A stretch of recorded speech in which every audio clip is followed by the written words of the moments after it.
Welcome to the Eat Your Content podcast. I'm your host, Rich Herrera. Thank you for pushing play on my little pod. I definitely appreciate that.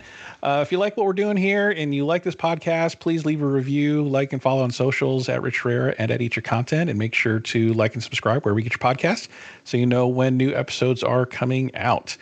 My next guest today is the founder of authenticfood.com, and she is focused on how authenticity in food is shaped by culture, power, and place. She has a PhD in sociology at the University of Florida, and I'm just glad to have her on to talk about authenticity in food. Janna Tamargo, thank you so much for being on the pod. I appreciate your time.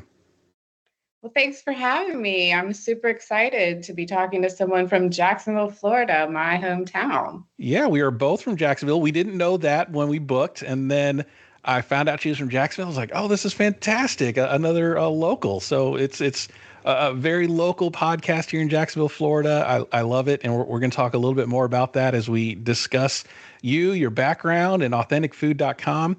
But I want to start at the beginning because, when you're a little girl growing up, I don't know if you said, you know what, I want to start a website about authenticfood.com, So what made you go down this path? What was, I don't know, was it a food that you ate that made you curious about authenticity in food? What kind of got your gears going about that? It's funny because I have been in media for 20 years, and I've never done anything in the food space ever. And I was always traveling all over the world. And as I was traveling, I was going to these amazing dinners and sitting with people, and I would show up or all these conversations would start talking about what was authentic food in that country. And I really became obsessed with this idea of authentic food. And then it was like, I would see it everywhere. I mean, whether you realize it or not, you like literally interact with it all the time. Like I'm sitting here looking at this bottle of water and it says authentic on it. Like, so you don't even realize every day you're seeing it, like sometimes in a menu or on a restaurant sign. And so the more I was having these conversations, I was like, gosh, how do we decide what's authentic? Like who has the power to decide what's authentic and what isn't? And people would just get so heated about it. Like I was doing some research in Istanbul, Turkey, and I was going to this type of restaurant that had been around since the Byzantine era. And people would get so just like excited about me wanting to find out about this restaurant. And they're like, but you have to go try this one. It's really authentic. And I'm like, what? Why? So I don't know if I just had a midlife crisis or what, but both my daughters were in college, and I thought, you know what? I'm going to go back to school. So here I am, like pushing late 40s, enrolling in 5-year PhD programs. Like, and then my kids are looking at me like, And so I got in at the University of Florida, and I started researching how society creates this narration of authenticity. And I did that while I was running my company. And when I graduated, both my daughters were like, wow, Mom, you did all this research. You've interviewed all these restaurant owners. I interviewed restaurant owners all over the world. I did a research project on 70 Italian restaurant websites in the state of Florida. And they were like, well, what are you going to do with your PhD? And I was like, nothing. Like, it doesn't really have anything to do with my job. And they were like, well, you own a media company. You would think you could do something with it. And I was like, oh, yeah, okay, fine. Like, I guess I could. So initially, I thought it was going to be me exploring what authenticity looks like in these stories. And when we launched less than a year ago, I thought, oh, I'll be writing once a month and blogging, and it'll be fun. But then other people started having these stories and saying, hey, could I write for authenticfood.com? And now here we are on this podcast talking about authentic food.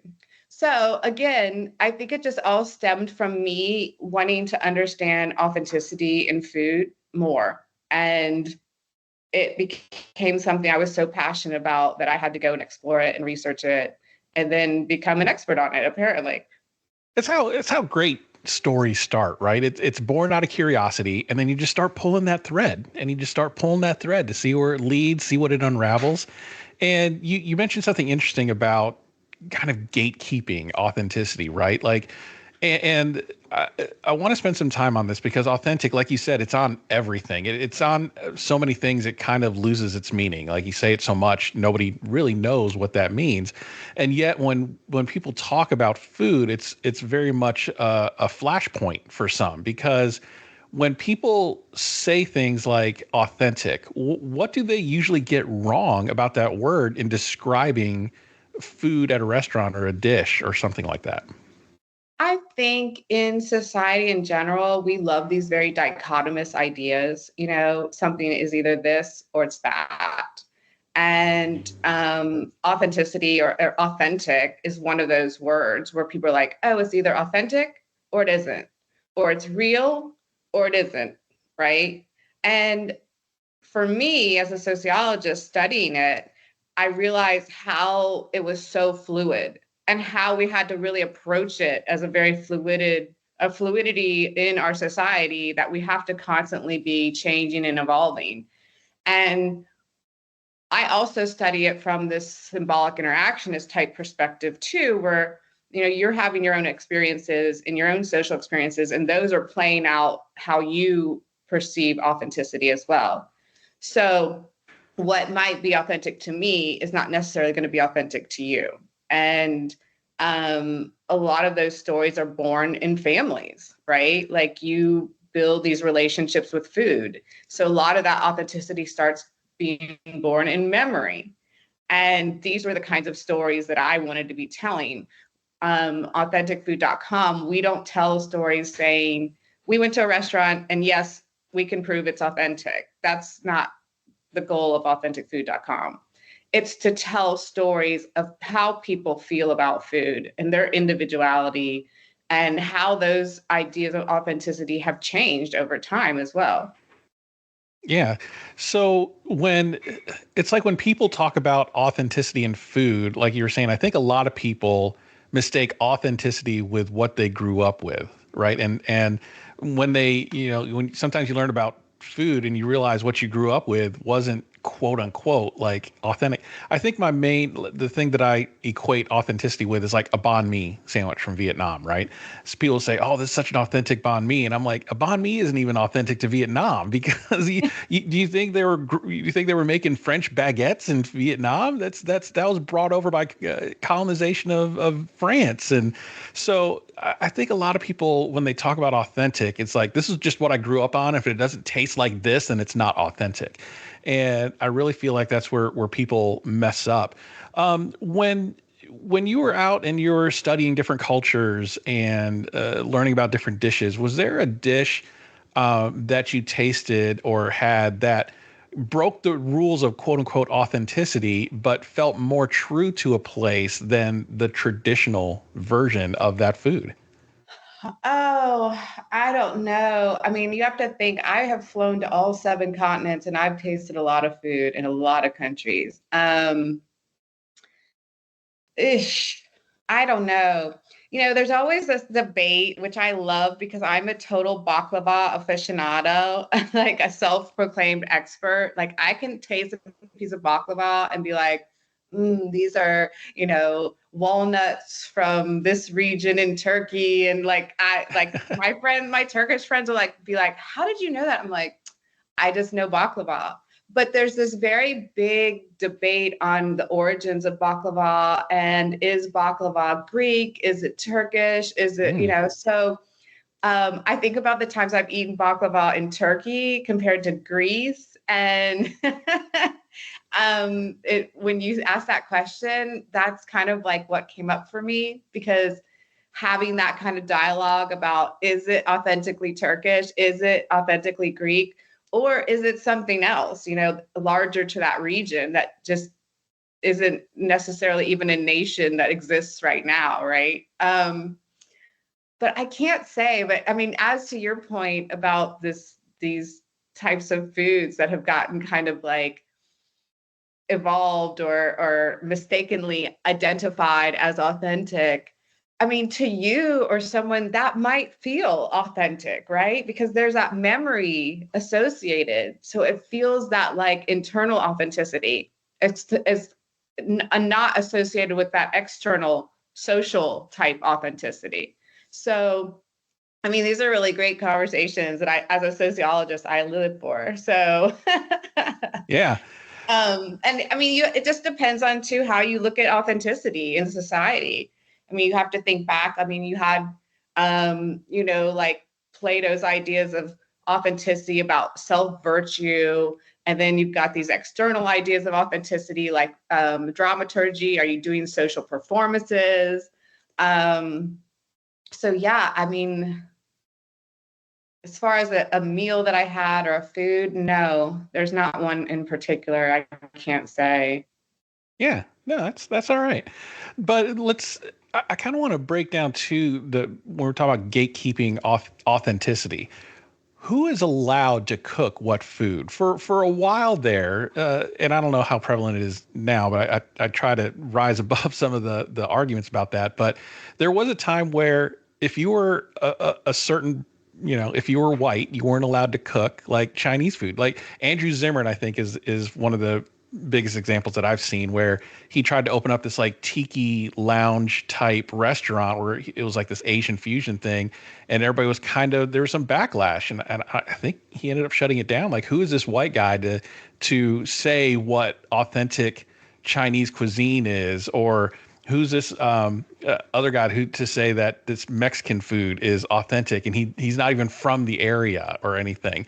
So when you hear those types of arguments of who's allowed to cook types of food, what kind of conjures up in your mind when you say that? Is it too much ado about nothing, or let people cook whatever they want to cook? Or is there a thing about, hey, a certain culture deserves respect? I definitely believe that cultural respect can come in a lot of different forms, right? Like, obviously, if you're cooking, and this is my personal opinion, if you're cooking a food, from another country and you're trying to be respectful of the origins that it's from and things like that, I mean, I'm not going to personally say anything. Like, if you're trying to preserve that culture and bring attention to that culture. But yeah, I mean, these dialogues are really interesting. When I was doing some research in Gainesville, there was this restaurant that we did an interview at, and it was a Japanese restaurant. We went into the restaurant and we wanted to interview the owners. And in the interview, come to find out that the owners are Chinese, but they didn't want to open a Chinese restaurant because they thought Americans saw Chinese food as inexpensive. Mm. And so they wanted to have a higher end restaurant. So they opened a Japanese restaurant. But to the average American, they were walking in, seeing Asian people and just assuming they were Japanese and that this was an authentic Japanese restaurant. So I don't know where the threshold is on that, Rich, but I mean, that's tough. I mean, a lot of people definitely have a lot of opinions, like, if you're white, can you be cooking Hispanic type food or Latin food? Or I don't know. I mean, in my research, I don't really go down that path. As far as gatekeeping and who has the power to say what's authentic and not, I did find a lot in my research that, a lot of restaurant owners dictate what is authentic and what isn't. They hold a lot of power in how people see authenticity in food.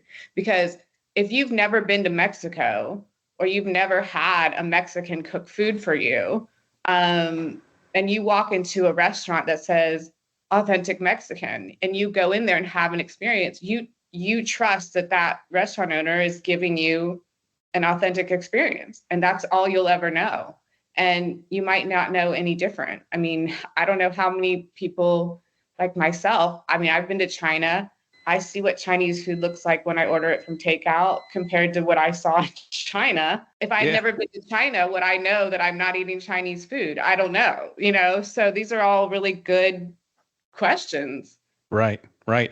And the ironic thing is no matter who opens up the restaurant, the people cooking in the food tend to be immigrants, tend to be your immigrant population that's cooking it. So it's almost like, why are we gatekeeping this? I'm of the mind of let people cook what they want to cook as long as it's good, right? We don't want to stop people from opening up whatever type of restaurant they feel like they want to open up, and just make good food is really what it comes down to. Yeah, and this isn't just an America issue either, like what you're saying about people cooking, because I just spent the summer in Rome teaching a Italian food and culture course at a university there. And we went out, I took some of my students out, we went out to plenty of Roman restaurants, and in the kitchen, it was immigrants hand making pasta, not Romans, not Italians. That's right. This dialogue is really a global dialogue. It's not just particular to the United States. That's right. So let's talk about your website, authenticfood.com. Launched recently, I think you said about a year or two ago. What gap did you see that made you want to launch this site? What kind of put in your minds like this really needs to be a website like this out there? Yeah, I mean, for me, I'll be totally transparent. I literally didn't have any idea how it would be received. But for me personally, I was so tired of weeding through recipes to like understand food, and just seemed like there were just everything was just recipe. If you go on social media, it's just like, I mean, how many different ways can you make a different type of baklava? It was like, I just wanted to know about traditional baklava, but it was like baklava cheesecake, baklava donuts, baklava, and I was just like, everything is just getting so bastardized that it's just like, can we just get back to like those little things, that understanding food and back to like real food and the origins of some of these recipes that have been around for a long time, or these people that are making it. Those stories really spoke to me. I wasn't sure how other people would receive them, but I felt like, I'll just put it out there. And I wanted to talk to people. I wanted to give people a voice. I wanted to give chefs a voice, purveyors, farmers, restaurant owners. And I just feel like a lot of times, when there's a new restaurant that opens, it's just like all these real highlighty, markety type things that come out in an article. And I just want to go deeper, because I was having these really rich conversations when I was doing interviews for my dissertation. And after I wrote my dissertation, which was, I don't know, like over 200 pages, and I thought, no one's ever going to read this, and I had so many friends in academia, and I thought, no one's ever going to read this stuff because it's behind a paywall. And it's really interesting stuff. So why can't I make it more accessible and, drown down the academia a little bit in the writing and share some of these stories? So, I mean, when we launched, I didn't really know. I kind of felt like I was driving a car while I was building the car. And I still kind of I still have that feeling at times, because we're not even a year old yet. But yeah, I mean, I'm really passionate about it, and I hope people enjoy it. And I mean, I've heard a lot of feedback that yes, and we're still doing it, and we've still got amazing stories. This week, we're going to have a writer, from, Sweden that was writing a story for us. I mean, we've had writers all over the world, Egypt, Turkey, UK, all over the United States. So that's amazing. That's amazing. Speaking of which, you talk about a lot of writers from all over the world. How do you choose subjects and writers that move that authenticity conversation forward? Yeah, I think one of the things I do is I like to meet with my writers, and then I don't really do like traditional editorial where it's like, oh, we've got this editorial calendar, it's lined up with this restaurant or this, time of the year. It's more like I want people to write stories that speak to them about experiences they've had. So when we pull writers, we've had writers from, major publications, magazines, Food and Wine, all the way to, we've hired writers that are in college that started a food newsletter for their college or something. We have home cooks. We've got, literally we had a photographer that has a James Beard Award for food. So, we're all over the place. I wanted to give lots of options for people. And I wanted to also have just a platform for people to tell their own stories too, and it not be guided by some kind of marketing or advertorial type content. Wow, that's great. I hate to say it, but I wanted it to be authentic. Roll the credits, right? I know that sounds very cliche. It's like, yeah, you can't have a website called authenticfood.com and then like run ads for Olive Garden, Yeah. That would be pretty ironic. Although I do have to say, I really wanted, I saw this ad, but I think it was Arby's that just did a new Italian sub, I think. Yeah. And in their ad, they're like, oh, we did all this Italian meat. It was so big. It's not even Italian. It's American Italian. And I was like, you know what? Bravo, Arby's, for educating people on food culture. Because to say that sub was an Italian sub, they're really pushing it. But they literally came out in their new ad and were like, there's so much meat and we've put so much stuff on it that it's actually an Italian American sub. And I was like, wow, what did they have, like a cultural advisor to help them with this? Very smart, Yes. So I was like, I really had to think about that one. I haven't said this to anyone, but I was like, I'm really proud of you. Like, you can't get mad at that now, right? Because American Italian, it's just bigger. It's American Italian or Italian American or however you want to look at it, but it's definitely not Italian. Right. It's like when we were talking about Chinese food earlier. You think orange chicken is native to China? No, yes. No, it's not. Yes. That's strictly for us as Americans. Yeah. Right? Right. We have to acknowledge the differences because they're so different. And even making that assumption like it's Italian food is so loaded because there is no Italian food. It's so diverse, so regional. That's like saying American food is American food. You go to Texas, you're eating one thing. You go to New York, you're eating another thing. You go to Florida, you're eating another thing. So, I think it's really good to have this kind of dialogue. And I appreciate you bringing that to the forefront. Oh, thank you. Speaking of Florida, we're both from Florida. I did a podcast series. I had 3 different guests on, and we talked about the search for Jacksonville's food identity. I really wish I was introduced to you before I did that because it would have been a whole different conversation. But Jacksonville, it's really interesting, right? Certain cities are known for certain types of foods. Jacksonville is a huge just landmass of people. And it's a transient community. A lot of people coming and going. But Jacksonville's not really known for any one type of food. To border a river and an ocean, we're not really known for seafood, right? So what do you think is Jacksonville's food identity? What can Visit Jacksonville start putting their advertising dollars behind to get people to be like, come to Jacksonville for X? Yeah, wow. No, that's an amazing question. And I have it with people regularly when I'm in Jacksonville. Well,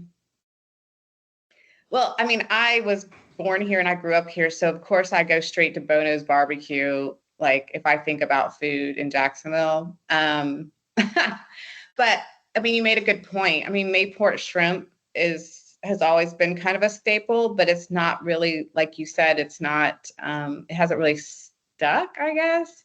Mm-hmm. It doesn't have one, Rich. We all know it. It doesn't have one.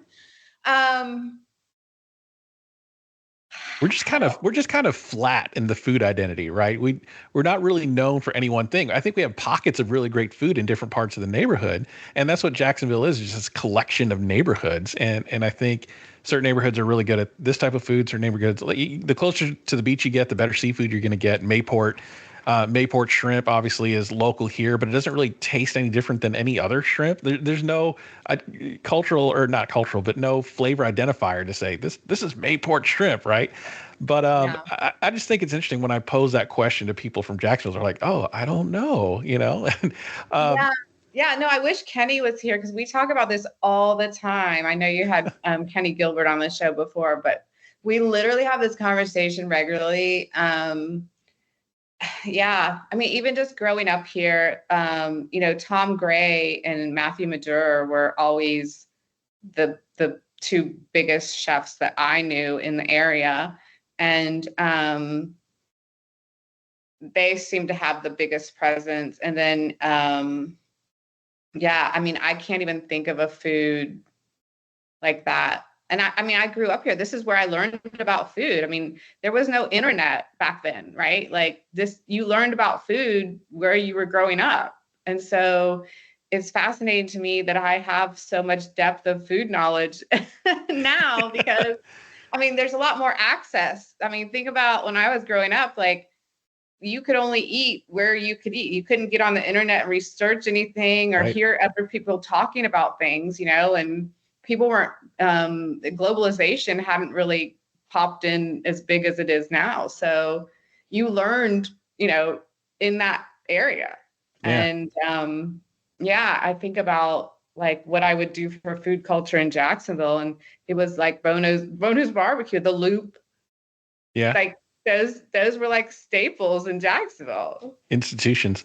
Well, I guess we can say the search continues for Jacksonville's food identity. But you mentioned Kenny Gilbert, you mentioned Tom Gray, which brings me to the topic of your Authentic Table Dinner series, which is kind of the spin-off of your website.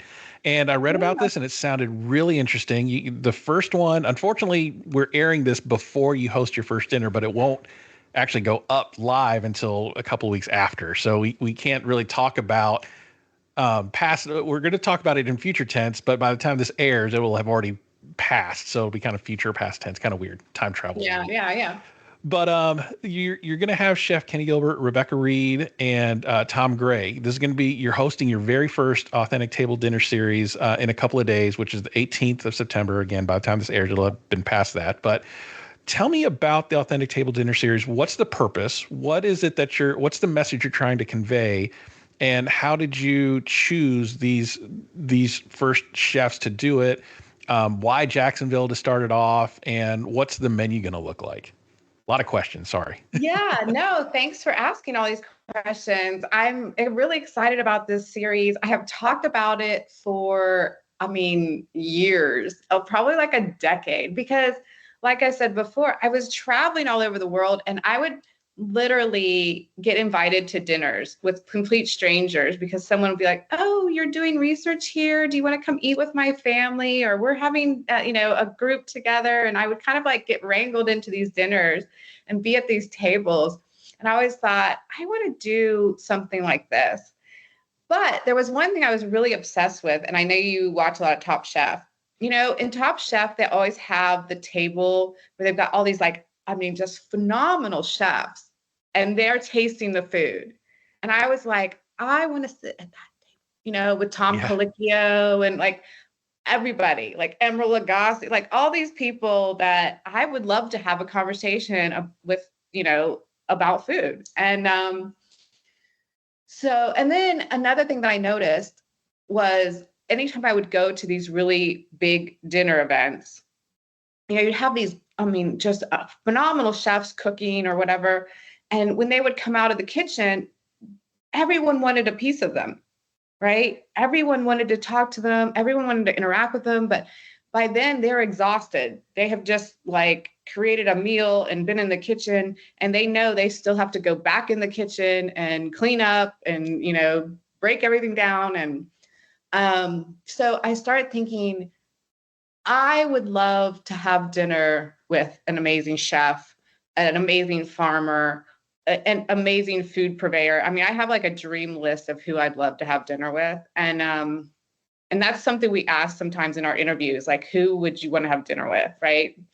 And so I thought, well, why don't we just do it in a dinner series? And I know Kenny really well, and I was down in Miami and we had dinner. So here I am sitting with Kenny. I was like, why don't we just have a small, intimate dinner and invite a chef? And then that chef gets to pick who they would want to cook their menu that they curated, right? So it's kind of like this like mentor, like respect type thing, right?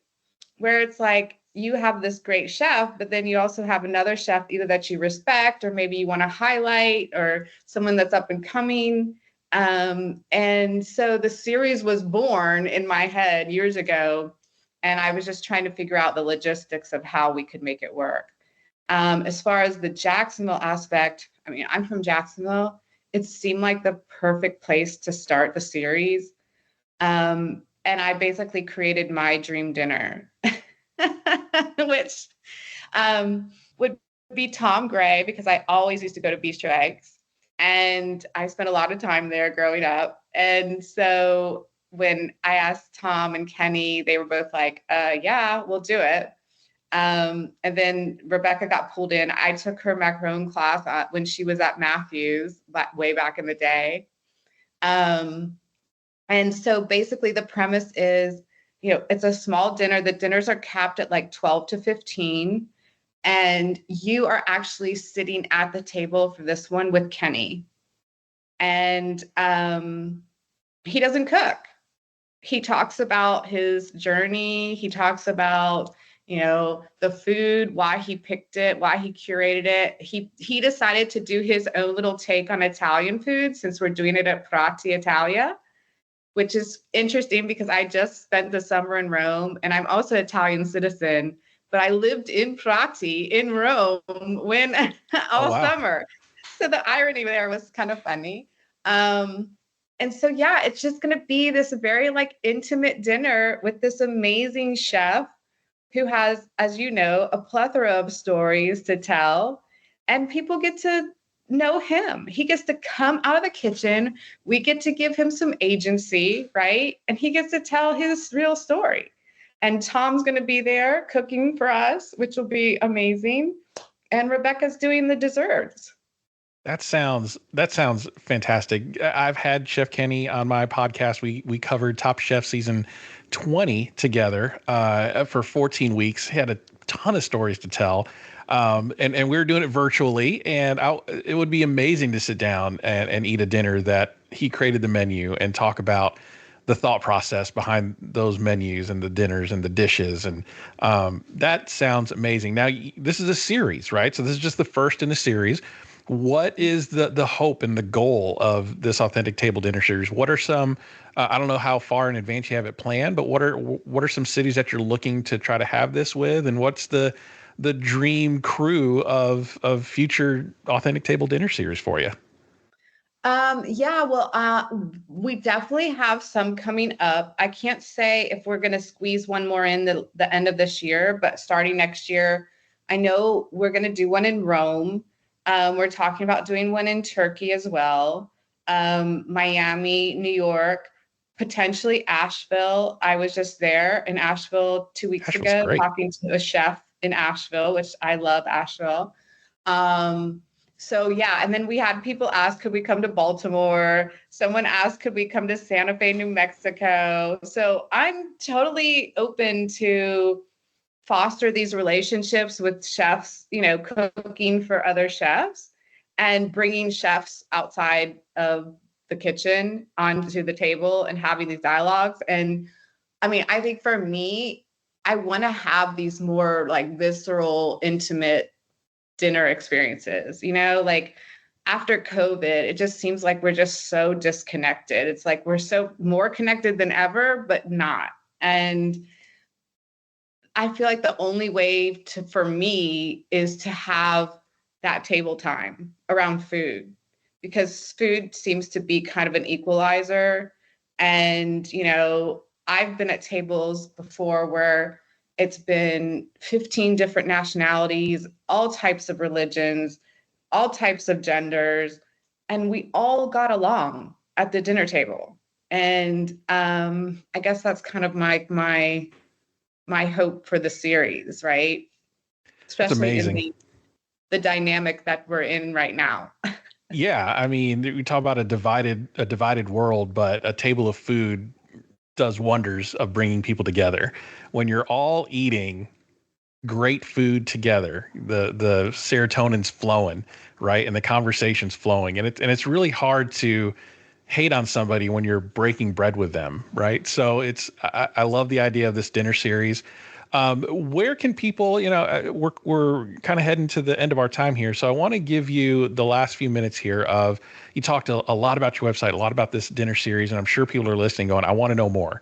So where can people find you on socials? Where can people learn more about this dinner series of where it's going, if it's coming to a city near them, and to learn more about you and your search for authenticity?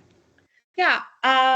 We obviously, I have our website at authenticfood.com. And then we're on Instagram at Authentic Food Insta. And of course, you can always find me if you want to follow me, although the authentic food is a lot more interesting. Mine is just my name. We also have a documentary series that's set to launch next year, where we're going to do a little mini doc series about different food purveyors, chefs, farmers, just all kinds of food stories. And yeah, we have a lot of great stuff coming up. And we have a newsletter that comes out once a week. So usually we send out all the information for our events there. And also we're looking for writers too. So I'm going to put that in there too. So please contact us too if you're a food writer and you're interested in writing for authenticfood.com. We'd love to hear some pitches. Awesome. Awesome. Well, if you ever start the podcasting arm of your website there, I'm available. Just saying. Hey, yeah, definitely. Definitely. I feel like you have some great food stories too. Absolutely. Absolutely. Love to share them. But thank you so much for being on the pod. I can tell you this conversation has been authentically interesting, and I had a ton of fun. Thank you so much for your time. I appreciate it. All right. Thanks so much for having me.